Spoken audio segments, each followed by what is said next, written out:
Subscribe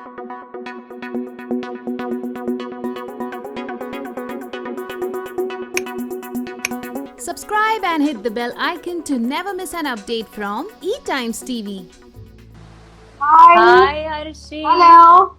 आज ही मुझे बताइए आपका लॉकडाउन कैसा कट रहा है और कितना चैलेंजिंग फेज रहा जब आपको कोरोना हुआ। How did you deal with it? मैं बिल्कुल क्लियर हूँ। मुझे शायद लोग मजाक में लें, कहें कि अर्शी मजाक कर रही है, बट मैंने कोरोना से बहुत लड़ाई की है। मैं रात में जब भी सोती थी तो मैं कोरोना को हमेशा परेशान मैं खुद ही करती थी। अच्छा तुम यहाँ दर्द करोगे, ओ तुम यहाँ दर्द करोगे, अच्छा तुम यहाँ दर्द करोगे, ओ तुम ये करने वाले हो, ओ तुम वो करने वाले हो।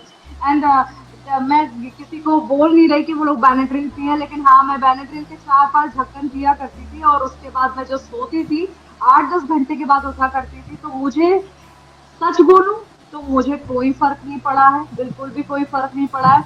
मैंने मटन खाया, मैंने चिकन खाया, मैंने हल्दी का दूध पिया, मैंने काढ़ा पिया, मैंने टाइमली टैबलेट्स ली। मेरे 3 डॉक्टर्स थे, उन्होंने मुझे बहुत अच्छे से ट्रीट किया।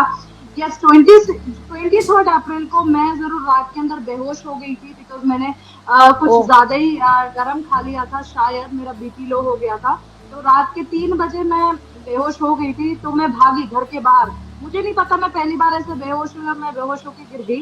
देन मैंने अपने आप से बोला Arshi come on, Arshi come on, Arshi उठ, अर्शी उठ। और मैं उठी। उसके बाद फिर से मैं बेहोश हुई, फिर से मैं एकदम से अनकॉन्शियस होके फिर गिरी। देन फिर मैं भागी। देन फिर मैं सही हो गई। फिर मैंने 2-3 अच्छी सी सांस ली लंबी लंबी। देन मैं बिल्कुल सही हो गई। और आरसी हमें बताइए how has been the lockdown period for you? Bigg Boss 14 के घर के बाहर आप आई, कैसा सफर रहा है अब तक? बहुत प्यार मिला है आपको लोगों से यार। वो मेरे लिए हमेशा से अच्छा रहा। सीजन 11 के बाद भी बहुत अच्छा रहा है एंड सीजन 14 के बाद भी बहुत अच्छा रहा है। तो ऐसा मुझे कुछ ऐसा सच बोलूं तो ऐसा कुछ नया नहीं लगा, लेकिन हाँ डेफिनेटली फैन फॉलोइंग इंक्रीज हुई है, लोगों का प्यार ज्यादा बढ़ा है और मजा आया मुझे तो। अली गोनी के साथ काफी गहरी दोस्ती हो गई, राहुल वैद्य के साथ, अभिनव के साथ, रुबीना के साथ, तो वो कितनी बरकरार है अब घर से बाहर आने के बाद भी? सबके साथ दोस्ती है मेरी। अली के साथ भी बहुत अच्छी दोस्ती है एंड राहुल वैद्य के साथ बहुत अच्छी है। रुबीना मेरे लिए, अभी मैंने कल परसों रुबीना से बोला कि आप तो शिमला में ही हो, अब मेरे लिए घी ले आना, बिकॉज उसको घी की बहुत तारीफ करती है अपने घर की, तो वो मेरे लिए घी लेकर आएगी। एंड अभिनव के साथ तो ऑलरेडी मेरी बहुत अच्छी दोस्ती और हमेशा रहेगी। तो सबके साथ है, राहुल महाजन है, अभिनव शुक्ला है, रुबीना है, जैस्मिन है, सबके साथ दोस्ती है मेरी। और आपने अली गाना जो आप लोगों ने अंदर कंपोज किया था, राखी वगैरह ने, वो सुना आपने? वो कैसा लगा? राहुल को तो हमेशा आप सपोर्ट करती है। मैंने कंपोज नहीं किया, लोगों ने कंपोज किया था। हाँ। जेल में थे, बिग बॉस ने हम लोगों को जेल में डाल दिया था, तो मैं तो सो रही थी अपने आराम से बेड पे, तो मुझे बाद में पता चला था। लेकिन बहुत हम तो सुनते थे, रोज सुनते थे। रात के वक्त जब अली का मसाज करती थी मैं, तो हम लोग यही गाने को और आगे बढ़ाने की कोशिश करते थे कि आगे का अंतरा या मुखड़ा वो जो भी होता है वो क्या होना चाहिए। और मुझे बताइए अर्शी की, आपने बिग बॉस सीजन 11 किया, वो भी अपने आप में बहुत अलग सीजन था। बिग बॉस 14 बहुत डल चल रहा था स्टार्टिंग में, और फिर आप लोगों को इंट्रोड्यूस किया और शो ने पेस पकड़ा कहीं ना कहीं। आपको दोनों सीजन्स में क्या अंतर नजर आया, क्या डिफरेंस नजर आया, और आपकी दोनों जर्नी अगर आप बताना चाहें तो क्या क्या कहेंगे? सीजन 11 जो था वो बहुत ही ज्यादा इंटरेस्टिंग था। उसके अंदर जितने लोग थे उन सबका अलग अलग एक ऑरा था, सबकी अलग अलग एक पर्सनालिटी थी, सभी एंटरटेन कर रहे थे। हर इंसान अलग ही खेल रहा था वहां पर और बड़ा मजेदार खेल रहा था, देखने में मजा आता था। लेकिन इस सीजन के अंदर प्रॉब्लम क्या था? इस सीजन में लोग बहुत शांत थे। जब हम उस घर के अंदर गए थे तो लोगों को समझ में नहीं आ रहा था कि क्या करना है। उनको लग रहा था कि रियलिटी शो मतलब आपका व्यक्तित्व जो है वो आपको दिखाना है। डेफिनेटली आपका व्यक्तित्व दिखाना है, लेकिन ये रियलिटी शो है, इसमें पब्लिक को भी एंटरटेन करना रहता है, पब्लिक को भी थोड़ा मसाला चाहिए। क्योंकि अगर पब्लिक को मसाला नहीं चाहिए होगा तो फिर पब्लिक बोलेगी यार ये तो सीजन ही बहुत बोरिंग चल रहा है, सीजन ही बुरा चल रहा है, कुछ हो ही नहीं रहा शो के अंदर। तो यस, मुझे थोड़ा शुरुआत के अंदर थोड़ा उससे नेगेटिव बनना पड़ा, क्योंकि शो की जिम्मेदारी भी थी मुझ पे, और हम एज ए चैलेंजर वहां पर गए, तो हम सामने वाले को चैलेंज नहीं करेंगे तो मजा नहीं आएगा। तो मैं भी अगर जाकर वहां पर शांति से बैठ जाती तो शायद हमारे मेकर्स को भी लगता कि अर्शी गई है और अर्शी ने कुछ भी धमाल नहीं किया। मैं आते जाते लोगों को छेड़ा करती थी, मुझको मजा आता था। मैं लोगों को छेड़ती थी, परेशान करती थी, ताकि कुछ तो निकले, जी। कुछ तो बवाल मचे, कुछ तो हो। मतलब मुझे नहीं लगता था मैं आग लगा रही हूँ, मैं तो बस आराम मस्ती से करती बोल थी। दिया करती थी, मस्ती करती थी। लोग सोचते थे ओह गॉड ऐसे कैसे हो गया, इसने मेरे बारे में ऐसे कैसे बोल दिया। तो वो सीन था और वो मेरा काम था, तो मैं और मुझे बताइए कि शिल्पा शिंदे के साथ भी आपकी बहुत अच्छी दोस्ती हो गई थी, तो अब भी क्या बरकरार है वो बॉन्ड? नहीं, शिल्पा से मेरी सच बोलूं तो बात नहीं होती है, और शायद मैं उनको फोर्स भी नहीं करती बात करने के लिए, बिकॉज वो मूडी है, वो अभी से मूडी नहीं है, वो बहुत पहले से मूडी है।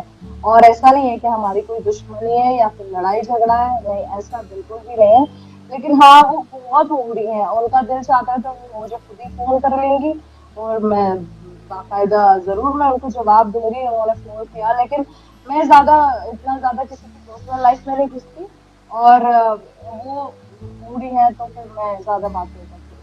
हम्म। बात करें आपकी स्टाइल की, आपकी उर्दू की, वो काफी डिस्कस होता था बिग बॉस के घर के अंदर, और अभी भी काफी लोग मेंशन कर रहे हैं कि आप थोड़े उर्दू के, खासकर तकब्बुर जो आप बोलती थी वो कुछ बोल के दिखा दीजिए। इस खातून, इस ये जो बेटी है ना, इस खातून में बहुत तकब्बुर है, ये खातून में बहुत तकब्बुर है। और मैं, मुझे याद है वो थोड़ा सा सीन थोड़ा सा कट गया था फिनाले के अंदर। तो वो सलमान मुझसे पूछ रहे थे कि तुम क्या कर रही हो यहाँ पर बैठे बैठे, तो मैंने उसको बोला था कि मैं इस वक्त आपको देखने में मुब्तला हूँ, मुझे समझ में नहीं आ रहा कि मैं किसको देखूं, मैं सिर्फ ये सोच रही हूँ मैं सिर्फ सलमान साहब को देखती रहूं और उनको ही देखने में मुब्तला रहूं। तो वो खुश हो गए थे ये मुब्तला वर्ड सुन के। he said hmm. oh god मुब्तला, मैंने कहा यस, हम्म। मैं मुब्तला मीन्स मैं उस देखती हूँ, मतलब बेसिकली सलमान साहब को देखने में बिजी बिजी मुब्तला। सो आरशी, आरशी मुझे बताइए कि are you participating in any comedy show? Are you planning to do any comedy show? Because your sense of humour is really good. मेरा एक रियलिटी शो का शायद आप लोगों ने सुना भी होगा कि मेरा एक रियलिटी शो का बात चल रहा है, लेकिन चैनल डिसाइड नहीं हुआ था। लेकिन उसके बाद लॉकडाउन हो गया, और ये सारी चीजें, और लॉकडाउन के बाद मुझे भी कोरोना हो गया, तो फिर वो थोड़ा सा दिक्कत वाला हो गया। बाकी डेफिनेटली रियलिटी शो जरूर रहेगा और अच्छा रहेगा, बेस्ट रहेगा, मजा आएगा उसमें। मेरी कॉमेडी, मेरी सेंटर ऑफ अट्रैक्शन रहूंगी, कॉमेडी तो डेफिनेटली रहेगी। राइट। और मुझे ये भी जानना है आपसे आरशी की सलमान के साथ आपकी हमेशा से एक बहुत क्यूट बॉन्डिंग रही है। वो आपकी खिंचाई भी करते थे, आपकी मिमिक्री भी करते थे। ये सीजन में तो खूब मिमिक्री की उन्होंने आपकी। फिनाले के बाद क्या हुआ? क्या आपका मिलना हुआ? उन्होंने कुछ आपको मोटिवेट किया? क्या कहा? किस तरीके की बातें हुई? नहीं, बातें तो बहुत सी पता चलती है कि मोटिवेशन की रहती है सलमान साहब की तरफ से आपका फिनाले ऑल्सो। लेकिन मेरा मेरा हमेशा से फर्ज रहता है, जैसे ईद है, दिवाली है, तो मैं उनको हमेशा मैसेज कर दिया करती हूँ। और हाँ, वो भी जैसे ऐसे कभी जैसे शैले में हम लोग पार्टी में है, तो हम लोग की हंसी मजाक तो मेरा बहुत चलता है उनके साथ। तो वो हमेशा मुझे छेड़ते हैं कि मैं इंदौर का, तू भोपाल की है, तो भोपाल की है ना, मैं इंदौर का हूँ, कैसे हो गया ना एमपी वाली, तू कैसे होगी मेरे एमपी। तो वो मुझे छेड़ते रहते हैं सब चीजों को, तो मुझे बड़ा मजा आता है। अगर मैं कुछ खा रही हूँ, अगर मैं हंस रही हूँ, तो वो मेरे गालों पे मुझे छेड़ते हैं कि इतने मोटे मोटे गाल कर लिए, हंस रहे हैं तो फट रहे हैं ऐसे तेरे गाल। हाउ तो क्यूट। वो ऐसे ही बोलते हैं मुझसे, देखो कैसे खड़ी हुई है, ऐसे कर रही है, ऐसे बात कर रही है, माँ बन के जा रही है शो के अंदर से। और जैसे मैं हंसती हूँ, तो अभी तो फिलहाल कोरोना की वजह से थोड़े से गाल मेरे कम हो गए हैं। लेकिन जब मैं, आपने देखा वो फिनाले में जब हंस रही थी, तो जैसे गाल बाहर की तरफ हो रहा, तो वो मजे मजाक करते हैं। हमने देखा कि आपके घर में तो वैसे सबके साथ अच्छी बनी, बट टुवर्ड्स द एंड आते आते देवलीना के साथ आपकी जो फ्रेंडशिप थी वो कहीं ना कहीं बेकार हो गई, और टुवर्ड्स एनिमिटी पहुंच गई थी। क्या घर से बाहर आने के बाद उसमें कुछ चेंजेस आए? What has been the equation now? नहीं, मेरा ऐसा कुछ नहीं है, मैं बात ही नहीं करती। तो मतलब मैं देखिए, जिस जिस जिस जगह जाना हो वहाँ पर आपको बात करनी हो, जहाँ पर आपका दिल लगे वहाँ पर बात करो। तो ऐसा नहीं है कि मैं खुद से ही बातचीत नहीं करना चाहती या फिर उस मसले को सुलझाना नहीं चाहती, क्योंकि मुझे करनी ही नहीं है, बिकॉज मुझे जरूरत ही नहीं है। वो अपने घर में खुश, मैं अपने घर में खुश। लेकिन आप हर्ट हुई थी उस तरीके का बिहेवियर देख के, जब देवुलीना से आपने एक्सपेक्ट नहीं किया होगा, क्योंकि आप दोनों की काफी बातें होती थी एक दूसरे के साथ। देखिए, मैं अगर उसी तरीके का, मुझे कहीं न कहीं ऐसा महसूस हुआ कि अगर मैं उस तरीके का बर्ताव करती, शायद मैं खाना फेंक देती, शायद मैं किसी के मुँह में रोटी ठूँस देती, शायद मैं बर्तन तोड़ देती या कुछ भी ऐसी चीज़ें होती तो शायद मुझे ज़्यादा क्रिटिसाइज़ किया जाता। नॉट बिग बॉस की तरफ से नहीं, बिग बॉस की हम्म तरफ से नहीं, अवाम की तरफ से ज़्यादा क्रिटिसाइज़ किया जाता। लेकिन उनको, मुझे नहीं पता, मैं तो अंदर से बाहर निकली। हो सकता है उनको अवाम ने तवज्जो ना दी हो, ये भी हो हम्म सकता है। बिल्कुल। अच्छा, किस तरीके के रोल्स अब करना चाहती हैं आप अर्शी? हमने रियलिटी शो में आपको देख लिया है, हमें पता है कि आप किस तरीके की पर्सन है, पर्सनालिटी आपकी कैसी है। What about roles? किस तरीके के रोल्स आप करना चाहती हैं? यार मुझे ना ऐसे पेड़ों के आसपास घूम के डांस करना, नाचना, ये सब मुझे अच्छा नहीं लगता। मुझे थोड़ा सा चैलेंजिंग चीजें चाहिए, लाइक जैसे तब्बू बहुत अच्छी एक्टिंग करती है, तब्बू के रोल्स हमेशा चैलेंजिंग रहते हैं। बिल्कुल। और या फिर विद्या बालन है, वो थोड़े मैच्योर रोल्स करती हैं। और प्रियंका चोपड़ा काफी अच्छे रोल्स करती हैं। तो ऐसी चीजें होना चाहिए एक्टिंग में, मतलब कि दमदार होना चाहिए। ये नहीं होना चाहिए कि बस डांस किया और निकल गए। That's it। मुझे अगर मैं अर्शी आपके करियर की बात करूं, आपने काफी उतार चढ़ाव, काफी सारा कुछ देखा है अपने लाइफ में, चाहे वो कंट्रोवर्सीज की बात हो, सक्सेस की बात हो, ऑडियंस के प्यार की बात हो। When you look back at your journey, what do you feel? देखो, मैंने हमेशा से ये सोचा है कि मैंने हमेशा से ये सोचा है कि अ, अल्लाह की बिना मर्जी के पत्ता भी नहीं होता, ठीक है? ये मैं हमेशा से सोचती हूँ। तो मेरी लाइफ के अंदर कुछ भी अच्छा होता है तो मैं सोचती हूँ कि ऊपर वाला यही चाहता था। और बुरा होता था तो मैं यही सोचती थी ऊपर वाला यही चाहता। तो आपकी इज्जत और आपकी बेइज्जती देने वाला सिर्फ ऊपर वाला है। तो आप ऊपर वाला देखेगा कि अर्शी को क्या चीज देनी चाहिए। मुझे नहीं पता फिर आज से 2 महीने के बाद मेरी लाइफ में क्या होने वाला, आई डोंट नो। लेकिन देने वाला ऊपर वाला ही है, और बस सब्र करो, इंशाल्लाह आपको अच्छी चीजें मिलेंगी। मुझे पता है अच्छी चीजें मिलेंगी, डेफिनेटली। बट जब आप अपने स्ट्रगल्स को याद करती हैं, कितना सारा आपको रिजेक्शन का सामना करना पड़ा जब आप शुरुआती दौर में निकली थी कि मैं मुंबई में जाऊंगी, अपना करियर बनाऊंगी और मुझे एक्ट्रेस बनना है, मुझे काम करना है फिल्म इंडस्ट्री में। कितने रिजेक्शंस का सामना करना पड़ा? मुझे कोई रिजेक्शन का सामना नहीं करना पड़ा, क्योंकि मैंने कभी भी अब ना ऑडिशन दिया है, ना मैं कभी किसी ऑडिशन की लाइन में खड़ी रही हूँ। मैंने कभी ऐसा कुछ नहीं किया। मैं सिर्फ बिग बॉस के लिए मैंने बात की थी, और मैंने भी बात नहीं की थी। मेरा एक मैनेजर था, उसने बिग बॉस में हमारे इंटरव्यू में बात की थी। उनका फोन आया, खुद फोन आया और मुझे बिग बॉस में लेकर गया। मैंने कभी भी ऑडिशन नहीं दिए, मैंने कभी भी ऐसा नहीं किया कि मुझे लाइन में लगना है और मैं खड़ी हूँ। मैं अपने ऊपर फख्र करती हूँ और करती रहूंगी। मुझे इंशाल्लाह खुद ही काम मिलेगा, और जिसके नसीब में जो होता है डेफिनेटली मिलता है। यार आपको कुछ करने की जरूरत नहीं, मेहनत डेफिनेटली मेहनत करो, बिल्कुल। लेकिन नसीब कोई किसी का नहीं सुन सकता, मुझे ऐसा लगता है। हम्म। लेकिन जब आप आपके बारे में लिखा जाता था, जब कंट्रोवर्सीज होती थी, आपने हाँ, उस फेज को कैसे डील किया है? उस मैंने फेज को पढ़ा ही कैसे, क्योंकि नहीं, सॉरी, मैं नहीं पढ़ती। मैंने कभी ना कोई न्यूज पढ़ी है, ना मैं कोई अपनी खराब न्यूज देखना पसंद करती हूँ।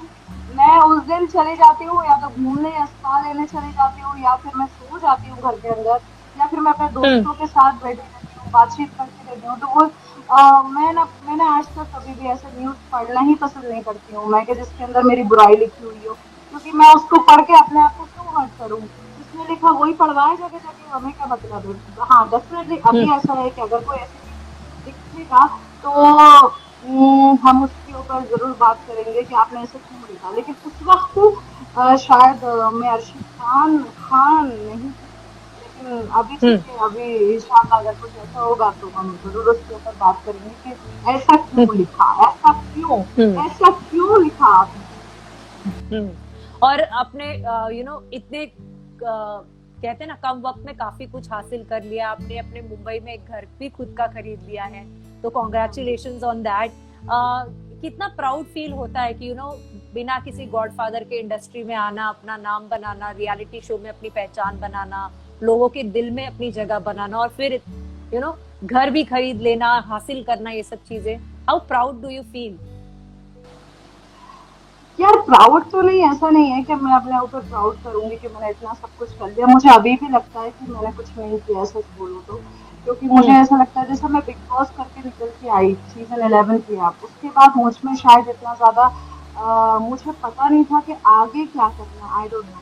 लेकिन जब मैं सीजन 14 करके आई तो उसके बाद मुझे लगा कि अब क्या, अब आगे क्या करना है, अब आगे क्या है, आगे क्या चीजें करनी है आपको। तो आर्टिस्ट का यही सीन रहता है। अब मैं सीजन 14 करने के बाद घर पे नहीं बैठ सकती, लेकिन लॉकडाउन की वजह से बैठी हूँ, तो बैठना पड़ा। आगे बहुत सारी चीजें हैं, आगे बहुत सारे आपके काम रहते हैं, क्या करना है क्या नहीं करना है, तो ये बर्डन हमेशा से रहता है। और क्राउड तो शायद सलमान खान भी नहीं करते होंगे अपने, तो वो भी काम में बिजी रहते होंगे, अब आगे क्या करना है, आगे क्या करना है, कैसे करना है। आजकल उनकी जो फिल्म आई सलमान की, उसके ऊपर काफी ज्यादा ट्रोलिंग हुई, और जिस तरीके से स्पेशली एक शख्स हैं जो बहुत ज्यादा ट्रोल कर रहे हैं, आपने उनके अगेंस्ट भी बोला चीजें कि ये सब चीजें नहीं होनी चाहिए। आपका क्या टेक है अर्शीज के ऊपर? यार सलमान साहब जितना ज्यादा मैं उनसे मिली हूँ, ऐसा नहीं है कि लोग बोलते हैं तो बटरिंग करती हूँ, या उनकी इंस्टा आईडी के ऊपर जब भी कोई पोस्ट आती है तो मैं जाती हूँ, ये अभी से नहीं, मैं पहले से करती हूँ। मुझे सलमान साहब अभी से नहीं, बहुत जब जुड़वा मूवी देखी थी तब से बहुत ज्यादा पसंद है, तो मैंने उनसे ये चीज बोली भी कि जुड़वा से मैं आपकी बहुत बड़ी फैन रही हूँ। तो उसके बाद ये उनके अगेंस्ट बोल, तो मैंने कमाल को समझाया था कि कमाल मत बोल यार, ऐसा मत कर। तो वो अपने हिसाब से चलता है, वो किसी को सुनना कहाँ है, और हमारा फर्ज है समझाना, उनका फर्ज मानना। Thank you so much Arshi. जाने से पहले क्या आप फैंस को कुछ कहना चाहेंगे? Thank you so much for your love everything. इंशाल्लाह जल्दी से वापस आएंगे, कोरोना का काल खत्म हो जाए, अच्छे अच्छे शोज लेकर आएंगे, एंड इंशाल्लाह अगर नेक्स्ट टाइम बिग बॉस में गए तो और ज्यादा एंटरटेन करेंगे आप लोगों को। थैंक यू, बहुत बहुत शुक्रिया। Thank you so much, Arshi. It was great and pleasure talking to you. Thank you, everyone. Thank you. Allah Hafiz. Bye bye. Thank you.